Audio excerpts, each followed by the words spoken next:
Hey guys, RPG Killer Gamer here, and welcome back to another reaction video.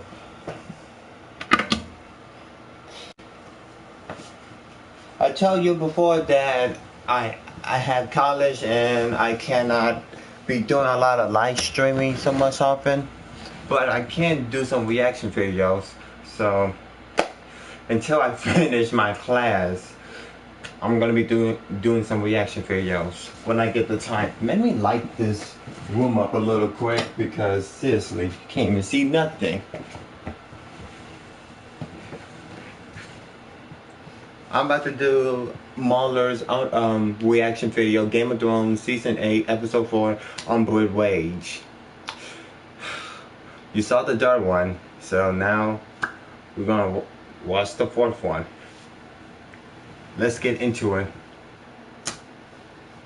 Really, guys? Again? We open on our heroes burning their dead, and for some reason there's only like a quarter here of what was surely left behind by the end of the battle, but fuck it, what's continuity? It's clearly the big gay. Also, all of the people who were surely dead in the previous episode are fine now, other than some cuts and bruises. Lucky for them, the undead couldn't pierce that heavy plot armor. Jon then commits to a speech that covers the immense sacrifice that was made from many characters, people that chose to ignore their differences, to put aside their desires for power and fight the definitive enemy of life itself with each other. The episode then devolves into characters that do choose to focus on their differences, putting forward their desires for power and fighting the more apparent enemy of life, each other. As connective tissue for the previous episode, we get nothing on whether Jon actually commanded Arya to attack the Night King. There was a lot of talk from fans about how he shouted for her to save Bran while he distracted the dragon, but they never reference it. In fact, they don't discuss her incredible achievement at all outside of throwaway lines. So we can safely assume he really did just rear the dragon and the Night King wasn't that big of a deal. In addition to that, the crypt isn't discussed. There were no significant deaths or reveals. No tomb was opened to reveal the horrors of past Starks assaulting the castle. There was no Stark zombies rising to attack or defend the inhabitants of Winterfell. Jon doesn't even react to the complete desecration of his ancient house's crypt. As viewers, we're not even sure he's aware of what happened, and we certainly gained nothing from it. They could have cut every crypt scene out of episode 3 and nothing would have changed. Also, the tragic irony of it being the safe place for people to shelter isn't even referenced. Just wonderful. Hey, at least Ghost survived. He's a bit banged up after his scuffle with the undead, but he made it. Though you have to ask at this point, what did they expect Ghost to do to zombies? Unless they tip his teeth and claws with dragon glass, he is basically ineffectual, because fuck me, a direwolf's absolutely proven to be useless against the undead. But I'm sure that was a mistake, because we all know Jon loves his doggo, right? Moving on, we get a party scene for our recovering warriors, and Bran shares with the world that he's been spending his time-traveling, teleporting brain on browsing past royal wheelchairs. It's the same as the one Baron Targaryen built for his crippled nephew. Really, bro? I liked it. We don't even know what the fuck he's talking about. And then, as if we hadn't gotten our fill of terrible writing, Davos chimes in about the Lord of Light. The Lord of Light says came from we fight as war and win. And then he fucks off. No signs, no blessings. He knows what he wants. I don't imagine thinking about that subject will leave you any happier than before. This is a not-so-subtle way for the writers to tell us directly that they want to move on to fucking up the political plot of Game of Thrones. That means they are done with fucking up the White Walkers. There's no point in thinking about them ever again. Wonderful. I mean, who in their right mind would want to know more about the White Walker? And then Tormund makes a pretty dumb comment. He climbed on a fucking dragon and fought. What kind of person climbs on a fucking dragon? You. Last season, you gormless tit. Only Targaryens can ride dragons. That's not even...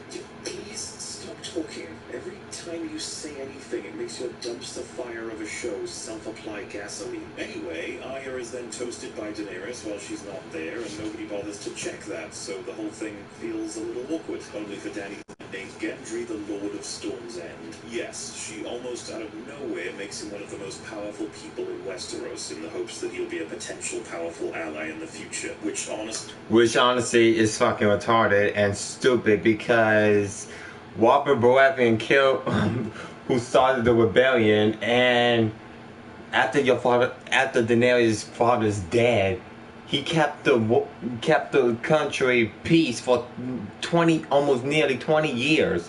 Why you give their son a legitimate? Is so wrong for so many reasons. Firstly, this only matters if Dany's power is recognized and solidified, because it can otherwise be reversed the second another ruler just says, lol, no, she never had the power to make you a lord. Especially since she's as foreign to these people as a zombie polar bear. Secondly, Gendry doesn't have to be loyal to her whatsoever. If he was even able to muster a significant force, which is going to take a long-ass fucking time, he doesn't have to fight for her just because she gave him the power. That's nonsense. And who knows how loyal he would be if he was told she did this to try and pocket him as a puppet. Thirdly, it'll take potential decades for Gendry to amass any respect or armies from a place that he is a complete stranger in, to even become a potential useful ally to Dany. Fourthly, by officializing Gendry, she's created one of the greatest threats to her own throne, a direct challenge, the son of the guy who had the kingdoms in peace for nearly 2 decades. Thank you. Far more likely to accept a Baratheon than a Targaryen, not to mention one that grew up in Flea Bottom and likely knows the people well. Fifthly, how dumb is it that they even hint at securing loyalty when this show's entire history is filled with constant backstabbing from even the most apparent loyal of connections? And sixthly, someone must already be ruling Storm's End, and no one gives a shit about that. They are very likely running their own economy and society right now, with someone they very well may have chosen. But nah, this complete fucking outsider who barged her way into Westeros through fire and blood is going to drop some random peasant boy there as ruler to pocket him as an ally for future wars, and everyone is supposed to accept that? Like, this decision is so monumentally stupid that I completely believe D&D have given up on writing this show. I'm not even sure they're aware that there's a world outside of Winterfell, Dragonstone, and King's Landing at this point, and so tossing their names around like tokens makes a lot more sense. Also, Davos being a silent little shit bugs the fuck out of me in this moment. He should know damn well who rules in Storm's End, who Stannis left in charge while he fought his war, but what the fuck ever. Gendry goes to tell Arya the good news, and he almost dies because she's practicing archery next to a blatant walkway. They seriously took a notch out of her intelligence for a jump scare. Awesome. I'm not Gendry Rivers anymore. I'm Gendry Baratheon, Lord of Storm's End. By order of the Queen. Pretty sure he's supposed to be named Gendry Waters if he got a bastard name at all, but honestly, how could we possibly expect him to get stuff like that right, considering what we've been dealing with lately? Moving on, during a drink, Glenn and Jaime casually mention Tyrion's first wife, and they all have a good laugh about it, reminding me of how they not only fucked up that storyline, but also how they seem to turn and laugh at it in retrospect. Wonderful. You then... Because... to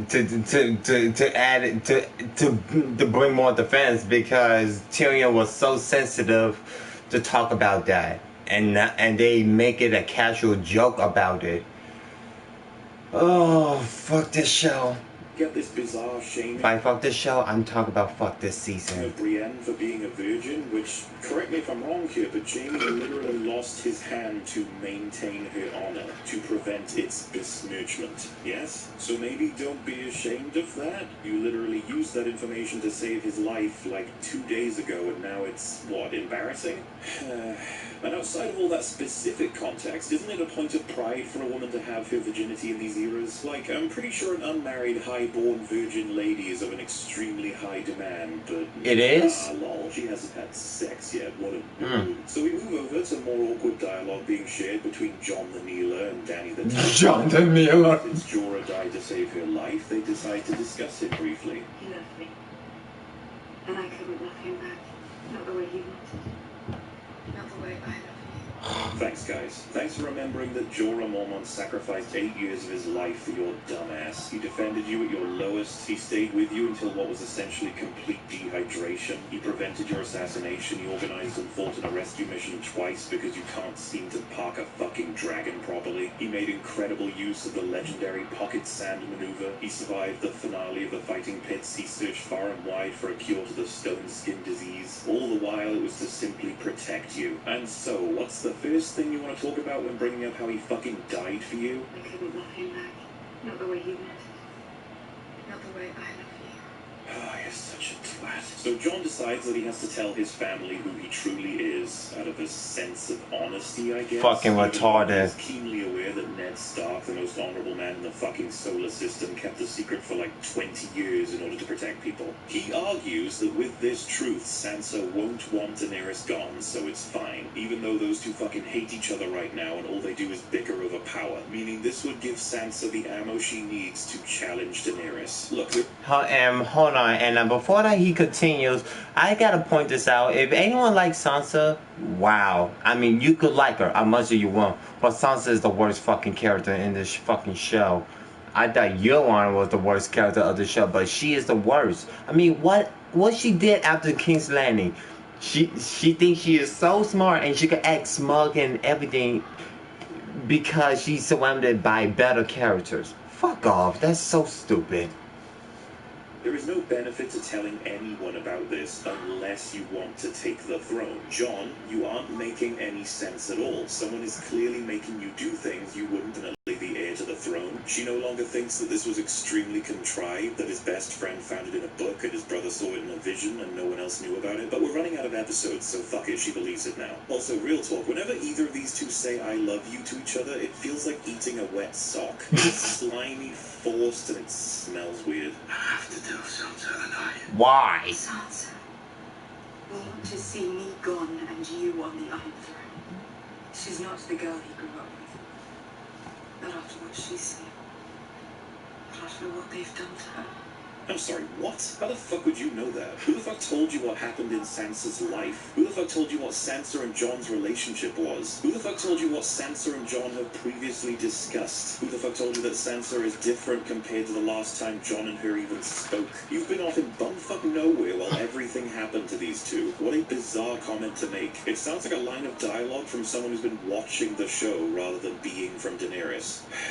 Cut to the next day and they begin to plan the coming battle. Apparently they only lost half of their Unsullied and Dothraki last episode. Half, despite seeing them all die outside of like 5 of them. Which, by the way, in the last episode, of the army of the undead when returning to a castle on foot after directly attacking the zombies. Regardless, where the hell were these other 50% of the Dothraki and Unsullied in the previous episode? They would have been really useful at the point of there being about 7 people left in the castle. This is totally something I said would happen in the last Rage video too. They do not care about resources whatsoever. They just rise and fall depending on the desired plot. Because writing is subjective. So the armies have time to heal, eat, and sleep. The time frame for such a thing is unclear and would be provided by the officers. I came north to fight alongside you.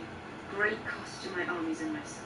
Now that the time has come to reciprocate, you want to listen.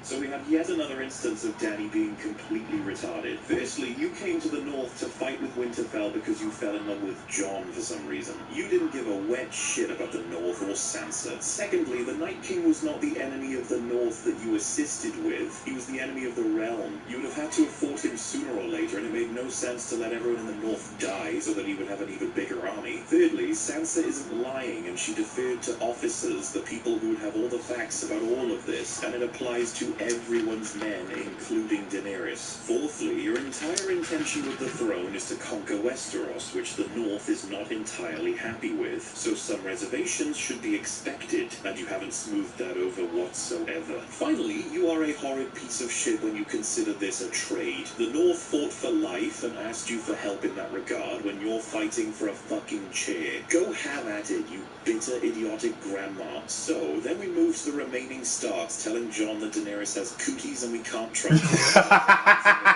Dead at this point without her, considering the recent battle, and any goodwill built up by Sansa this season gets flushed out the fucking window by this single line of screeching diarrhea. You understand we'd all be dead if not for her. I was the one that killed the Night King. Holy Moses, we're at the point now where the memory of the Night King is reduced to, but Mom, Arya killed the Night King though. You deserved so much better than this. If you only trust Oh my God. you won't make many allies.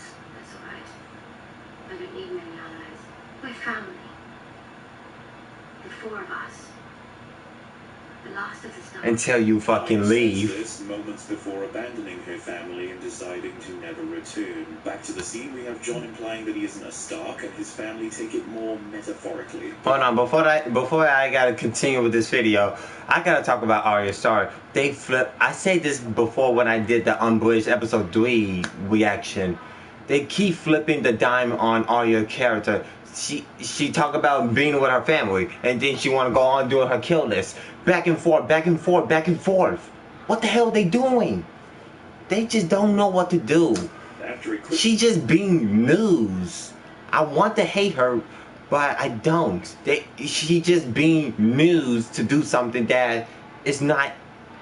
It's not like, you know, like killing the Night King. We all know that is Jon Snow's arc, and he's the one supposed to kill the Night King.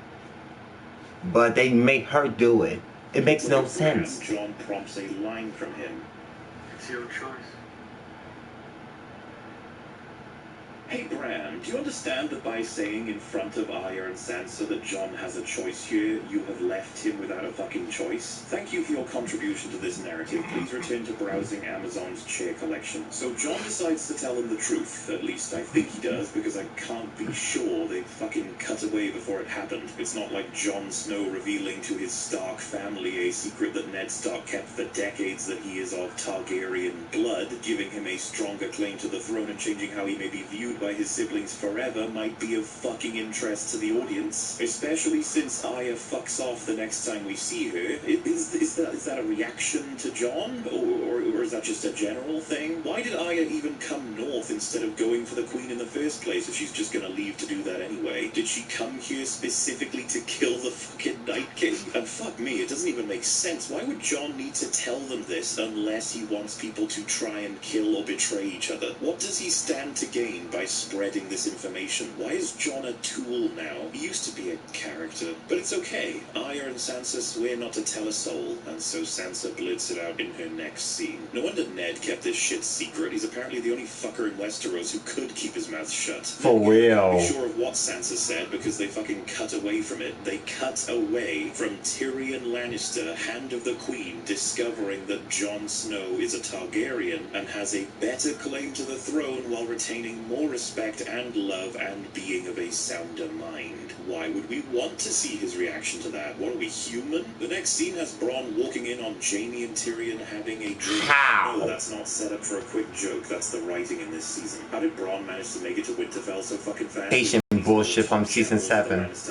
He was the commander of the City Watch, and he was the guy who almost killed Drogon last season. How did he manage to get so lucky that the only two people he needed to find were together, alone, and in a position that he could threaten their lives without a single element stopping him? For all he knew, they weren't even alive. They both came extremely close to death last episode. And fuck me, that's not even a point of discussion, how they destroyed the entire Legion of the Dead, along with Satan himself. They killed a cult of ice demons, and it's like it never happened. These people aren't people anymore. Also, do you guys remember how Bronn nearly killed himself to save Jaime? How he symbolically chose his own life over the money he was always trying to make? And now, in the North, free of the dead and Cersei, he doesn't join the two people who have shown him a friendship that no one else in this piss-soaked kingdom ever has. What wonderful writing. And so, to save his life, Tyrion promises Bronn Highgarden to counter the offer from Cersei, and he accepts, only to return in episode 6, I imagine. Yet when Bronn leaves to hang out in Winterfell, I assume, because he won't be in King's Landing, surely. Or maybe he'll take the King's Road to some inn. Either way, he would have to travel again through an entire faction that hate him after he just threatened to kill the Hand of the Queen. How do you guys not send someone after him? Like, how about 10 Dothraki go murder the guy who was promising to kill you? Or capture him and question him about Cersei's plans? And fucking hell, if it's this easy to randomly sneak into rooms and shit, just have Bronn assassinate Daenerys. It would make more sense to give him that task to begin with, because it would actually end the war, and because Bronn doesn't already like her, and he has no history of fucking working for her. You are such a dull twat. Look, I don't want to go over it again, but I am sorry. How do you fucking stroll into half a full army's worth of people, crossbow in hand, threaten their second highest in command, and stroll away without a care in the fucking world? It doesn't make This happened sense. in a show designed to show consequences for actions. We used to have great writing, then they had good writing. Season 5. With bad, but now it's just a heaping mound of tismic fuckery. Tyrion and Jaime don't really seem to. I mean, like, literally, season 1 through 4, great fucking writing. Season 5, mixed feeling. Good writing mixed with bad.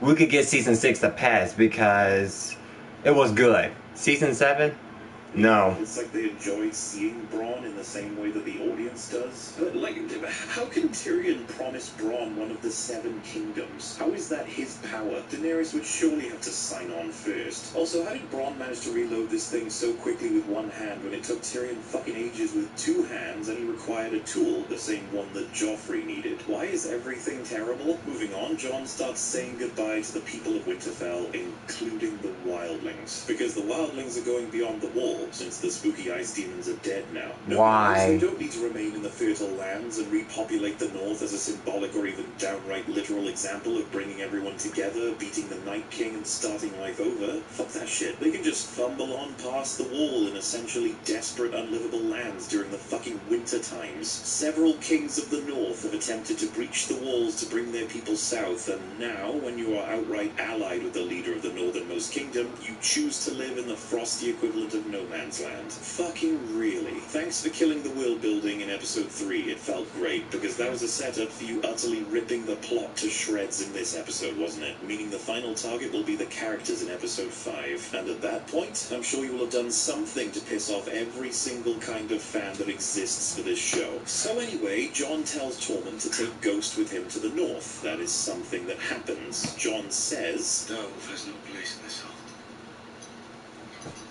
You take him with you. Jon, you fucking lemon. You are the reason the Ghost is even in the south. Jon protected the direwolf litter from death, and he convinced Ned Stark to put them in his family's care. fucking stupid. The direwolf is a citizen of your house. We're meant to have them. Gee, seems like the CGI budget got a little too stretched thin, so they wrote Ghost to just have a few seconds on screen and then they copped the fuck out. Ah, but don't you understand, it's tough to make the wolf behave in certain ways. Well, I imagine getting dragons and zombies to behave in certain ways wasn't easy, was it? But yes, no hug, no pet, no touch. He just gives away the best fucking good boy this show has ever had. Everyone was complaining about that. It's not like Me too. So Jon gives Tormund a hug goodbye, he even gives Sam a hug goodbye, he even gives Gilly the fucking Chonkler a hug goodbye, but he snubs Ghost. They portray it as some sort of choice from Jon to ignore Ghost, like he's leaving the Stark part of himself behind. But this poor woofer has lived for you and almost died for you whether or not you are a Stark, and this is how you show your love for him? You fucking fucker. Also, Sam and Giltank tell Jon they're naming their kid after him, the man who left Sam for dead in the previous episode. He's not naming the kid after the guy who died for Sam in that same day, nor any of his other brave brothers on the Night's Watch who lost their lives. Nah, name it after Jon. Fucking Good hell. shit, you fucking pie. So we move on to the battle plan being enacted. Jon will take the Dothraki, the Unsullied, and the Northmen to the gates of King's Landing, while Dany will ferry the other Unsullied to Dragonstone under the cover of her dragons. Okay, why not take everyone down the King's Road? Oh, because we need things to happen. So Tyrion tells Varys about what Sansa told him, about what Jon told her that I got a Daenerys friend told not request. to tell anyone, and Varys just deadass says, And it's not a secret anymore. It's information. fuck Varys. It's like the writers are telling us that it's just spread now. Fuck it. How wonderfully smooth and simple. But Varys, like Jon, isn't really a character as much as he is a tool right now. In fact, his current position is mouthpiece for the writers, and since we've all been wondering this whole time, why the fuck don't Dany and Jon just get married and rule together, he's decided to provide an answer. But Jon grew up in Winterfell. Is marrying uncommon then? Pretty sure the Targaryens ruled the Seven Kingdoms for centuries under the idea of inbreeding. True. I'm sure the kingdoms would get over it, and fuck me, you don't have to have children, and the populace don't know about that connection, so it's not even that bad. Varys is One of my theories about this season is Jon and Daenerys are married, because think about this. Why did they marry? Because it makes sense, right? Think about it. Because the North got screwed over pretty much after Ned Stark got his head fucking lopped off. So if they want independence, how about this? Jon and Daenerys are married together, so Daenerys got the love and the support from Marine and Slaver's Bay. And Jon got the support of the entire North of him because he is the king of the North. So in Winterfell, yes, Sansa is could leave from Winterfell, and Jon is the king, and Daenerys get her throne because they got the support from the north and the south, and the people at Marine and Slavers Bay. It makes sense. Beneficial strength right there. But nope. Rule together, so we can't have that. Oh, Tyrion also said this. More murder, misery. How they started. The stupidest misrepresentation of what actually caused Robert's rebellion in full that I have ever seen. I read the books. The Game of Thrones saga was started by this is also insane. Ned Stark's father and brother weren't burned because Robert loved someone who didn't love him back, for fuck's sake. So many details are completely ignored for a line designed to make it seem as though all of it comes down to unrequited love. Fuck off. Which leads us right into our next scene. Oh no. There comes a time in all forms of media consumption where you are so utterly bewildered by an event taking place that there are so many things wrong with it that you don't have words and you simply laugh.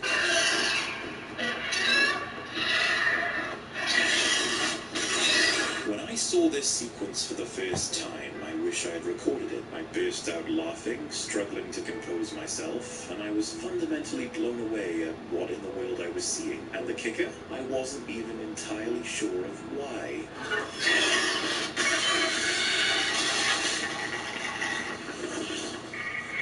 It's like so many issues cascade on your brain at once. You are overwhelmed and you couldn't possibly pass it out in the amount of time you have left before something utterly ridiculous happens on top of what you just saw. So that's why we have videos like the one you are listening to now, to have a moment to think, to collect information and lay out what happened. Because... what the fuck? Let's roll it back. How is the ballista powerful enough to maintain velocity at this height and distance? These things are like fucking railguns now. How did you manage to hit the target when sitting on a ship is fucking crazy. Monster that is that far away from you while you were behind a giant fuck-off rock? And you did it 3 fucking times? Like seriously, imagine how amazing you must be to have nailed these shots. Such a talented character. Did the Iron Fleet train with the Faceless Men for years? That seems to be the go-to for explaining ridiculous moments in this series. How did you reload so incredibly fast? How did Euron know exactly when and where to be in order to pull this off? Does he have a homing beacon on every ship in the sea at all times? And you know what? It's still bothering me. How the fuck does Jon Snow dead-ass say that his family were meant to have these direwolves even though they were in the south? And then he just casually announces that Ghost has to go beyond the wall because this is no place for him? This woofer has been protecting you in the fucking north for 8 fucking years, you degenerate piece of shit. Sorry. How did Euron manage to set this up so that he was using a rock for cover? Was he hiding there the whole time, or did he just get a blind spot at the most convenient fucking moment? Why, if you could shoot either of the 2 dragons, did you shoot the smaller and thus harder target, the less threatening target, and the target that doesn't hold the Dragon Queen? You could have ended the war, you cretinous neckbeard. How in the world was this a surprise attack? That makes no fucking sense at all. Look at this view. How in the world does anyone miss this fleet coming at them? We have a clear view for those on the ship and for Dany, and it looks like downright summertime. The winter element of this world has been completely forgotten. How did Dany fuck up to this degree? Is she unaware of the Iron Fleet? The ocean is the place that houses the last significant enemy preventing her from taking King's Landing with ease. Dany lost 2 significant allies thanks to Euron last season in a surprise attack on the ocean. You would think she might remember that. Well, Dany kind of forgot about the Iron Fleet. Fuck you. Fuck are you they talked about it in that same episode. Only scene about the battle plans in this episode, you absolute ham sandwich. And the Golden Company has arrived in King's Landing, courtesy of the Greyjoy Fleet. Greyjoy Fleet. If the Iron Fleet. The Iron Fleet. The dragons will destroy them. Holy shit, I'm guessing Dany forgot about the rest of her entire army during the zombie attack too, and that's why they only turned up in the next episode. She forgets about a lot of things. She forgot that she left her coffee on the fucking table. Back to the scene, though, I have to say, Emilia Clarke's initial reaction confused the hell out of me. The banister is sticking out of what looks to be Rhaegal's heart, and she looks like fucking Pikachu. Yeah, Rhaegal died. The camera did not cut away from him, so we know what that means. Daenerys then flies directly at Euron's fleet and manages to dodge an entire flurry of ballistas, despite one being nailed just seconds ago, and that was when she was more than double the distance away. As a result of this danger, she decides to leave. She doesn't attack them immediately after they've missed. She doesn't come in at them from the sides or behind. She simply abandons everyone. Dany, the Scorpions can't shoot up. Use this to your advantage. She's gone. So now... I was wondering why the hell could she not just fly around the damn castle and attack them? I mean, it makes sense, right? I mean, but no, she pussies out and leaves. Naturally, Euron obliterates Dany's entire fleet with his scorpions. What is even the point of cannons when you have these motherfuckers strapped to every ship on the Iron Fleet? Holy fuck, they can even casually kill dragons. Tyrion looks to be dead, but they cut away, so I'm sure he's fine. Then we see every named character from those ships outside of My Sunday is marooned on this piece of shore. And just as we worry about their safety, they cut to them being fine at Dragonstone the next we see them. Can you fucking not, show? Can you not? For 5 seconds? Why did you bait Tyrion's death, only for him to have his death baited again 5 seconds later? Why would Euron not have killed all of those top advisors to the Queen when even Bronn commented on that benefit earlier? Where the fuck did Euron go? How in the hell do you cut from here to here? How could you possibly have us accept that they made that journey safely instantly? This show has lost its mind. Or then again, I suppose it's entirely consistent. Cutting away from characters is the greatest way to confirm they're fine. Pity that rule was added into the show after Stannis died. So, in summary, Rhaegal, the fucking dragon, survived fighting his zombified brother and fended off the army of the undead after this long and difficult life, filled with trials and extreme danger so that he could be swatted out of the sky by an edgy, mouth-breathing punk pirate. Euron, in 5 seconds, commits to more damage than the Night King despite his thousands of years of planning. You go. Let that sink in, guys. Let that sink in. That's sad. It's just sad. Both deserved so much better than this. No more memes, people.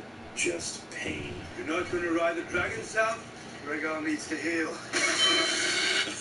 No, we still have memes. We then hard cut to King's Landing, where Euron is telling Cersei about the results of this battle, and they establish that My Sunday has been captured. How? Why? What even is the progression anymore? Did My The Sunday insane teleportation. To be fucking ships? Back at Dragonstone, we get an angry Dany sharing this corker of a line in reference to the people of King's Landing. But perhaps it's good the people see that Daenerys Stormborn made every effort to avoid bloodshed, and Cersei Lannister refused.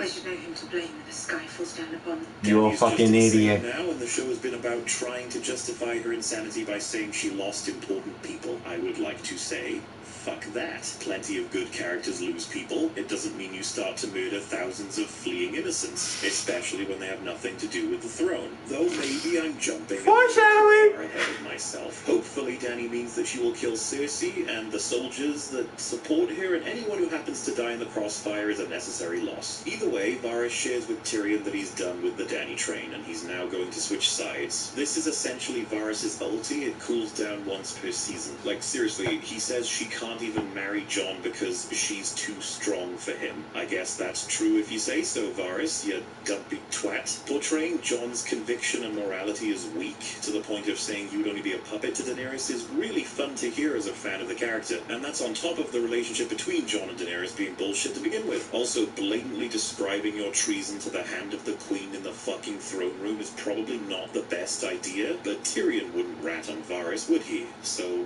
it's fine. Jaime then leaves King's Landing because he's apparently a bad man. He argues that he's only ever done all of the things he's done because he loves Cersei and he's just as bad as her. All that shit about fighting for a living My second favorite character. to pursue what he truly valued is forgotten. The new love he found with Brienne in favor of honor and pride in your duty is forgotten. Years of development down the fucking toilet. A lot of people, including myself, said this was sort of a cover-up and that he was going to kill Cersei to rid himself of the negative side, metaphorically. I said the same damn thing, Mauler. I said the same damn thing. Me and my uncle love this show. We love Game of Thrones. when we saw this episode for the first time, I'm like, why the fuck? Why the fuck did he choose to go back to King's Lane? Because because she's a hateful woman or whatever he said.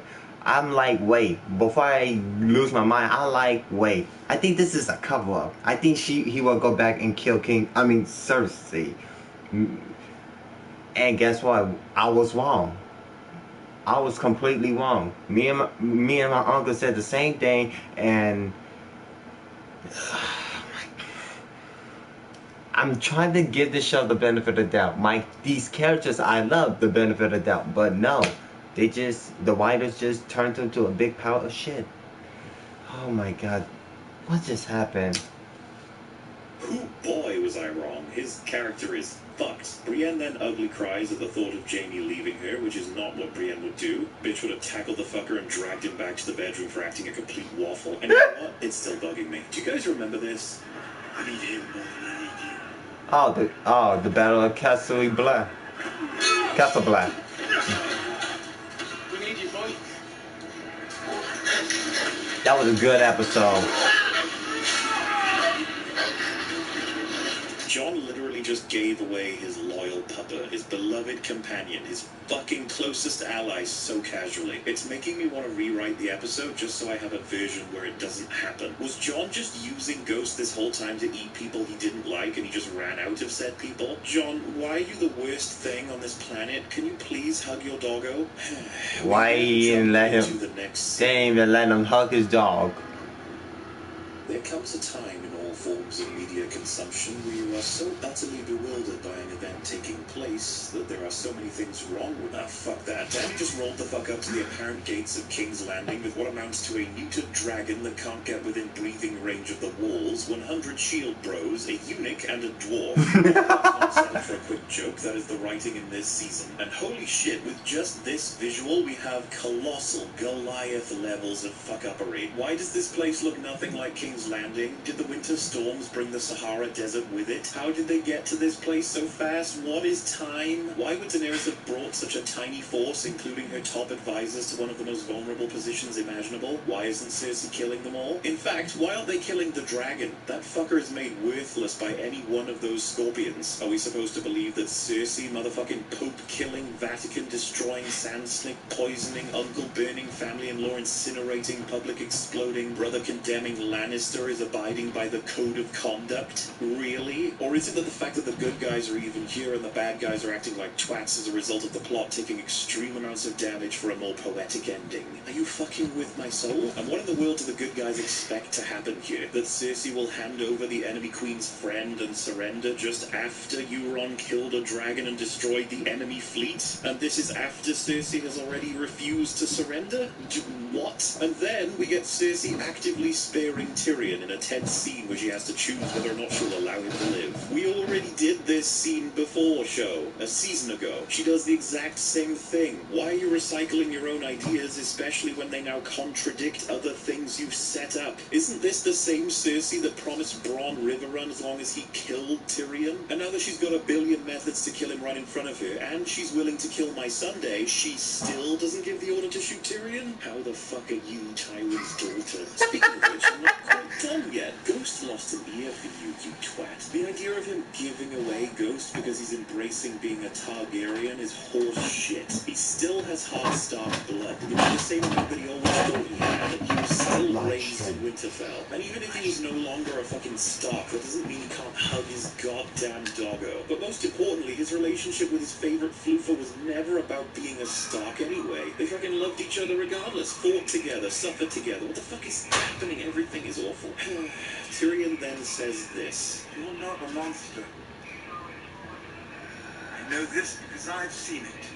Are you fucking insane? Tyrion is appealing to Cersei's humanity. I want you to absorb that. Tyrion Lannister attempts to appeal to Cersei Lannister's humanity while making himself extremely vulnerable to the woman who literally placed a fucking bounty on his head. The woman who betrayed the team of the living just so that someone she doesn't like doesn't sit on a chair. The woman who... fuck, you guys already know this is the garbage. Tyrion also mentions that she should surrender for her child, a child she only recently revealed to Euron Euron since they bumped uglies. So since Tyrion Bump hasn't uglies. seen Cersei since conception, this should be a very large alarm bell for him. How about we ask David Nutter about this? I think Euron, he's not paying that much attention, Nutter said, explaining that the scene was more about Tyrion appealing to Cersei's softer side. Wow, you know what that sounds like.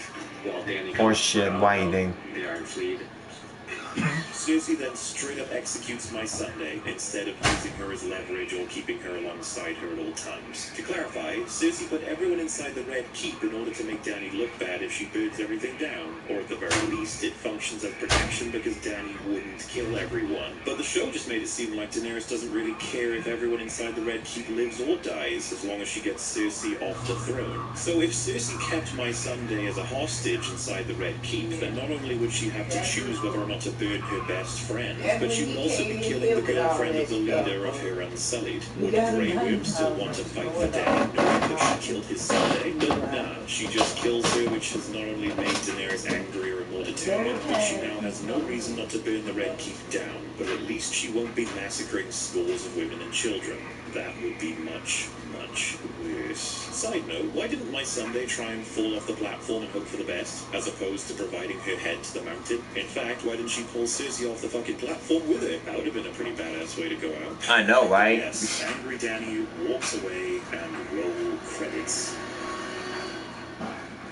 Christ, that was a thing. I was planning to do a single video for the remaining episodes, but upon a few re-watches for episode 4, and with what happened in episode 5, I feel like we need a treatment for each episode before covering the season as a whole. And I'm gonna stop this video right here. I mean, he still got a whole nother 46, I mean, another 20, almost like 12 or 20 minutes to talk, but I'm gonna stop right there. I know I could listen more, but give it to know about episode 5. That is, damn, 2 hours and 37 minutes. Oh my god. If I do react to that, sure, I need to bring me some snacks to watch that, or I may cut my video into like three videos separate to make a 60 minute or 50 minute long live stream of reaction video, because it's gonna be a long one. But overall, this was a good video. Like I said, I really love Game of Thrones, but how they messed it up is completely ridiculous. I know people's gonna hate me for ranting about some character they like, and there are people are still defending these episodes, even though it's impossible to defend them, because how this before episode 3, I heard a rumor there was some leaks was out and it's completely told what's about to happen in 3, 4, 5, and 6. And honestly, I really wish I did not want to believe them, but it got me. But my friend told me that it got. Think about what happened in season 7. Someone already spoiled that one of Daenerys' dragons is gonna die. And guess what? There was a video before that episode came out. I'm not joking. So God damn it. When I saw the leaks and my friend showed me episode 3, not a lot of people are gonna be killed. It's gonna be some BS plot armor. Only 2 characters died. Dion. I almost called him weak. Dion and Jorah Mormont. Really? Come on, man. You telling me a lot of those characters, and no, I don't care about the side characters like whatever Leal Mormont, whatever her face name is. I don't care. I mean, even though someone says she was a fan favorite, I'm like, how? Just how? Arya killed the Night King? Fuck you. The dragon get killed by Euron? How? And fuck off. Daenerys burned the whole King's Landing. Varys dies. Cersei dies by rubble with Jaime. And Jon killed Daenerys and he went to exile. the show, and Bran is the king. This is a freaking joke. What a bloody joke. But overall, this was a good video. I can't wait to watch episode 5, but I gotta get some time for that because 2 hours and 37 minutes. Jesus Christ. I gotta be waiting for that. But either way, thank you for watching. If Marla, if you do watch this reaction video, I love your content and I love what you're doing, bro. Keep doing what you're doing. See ya, guys.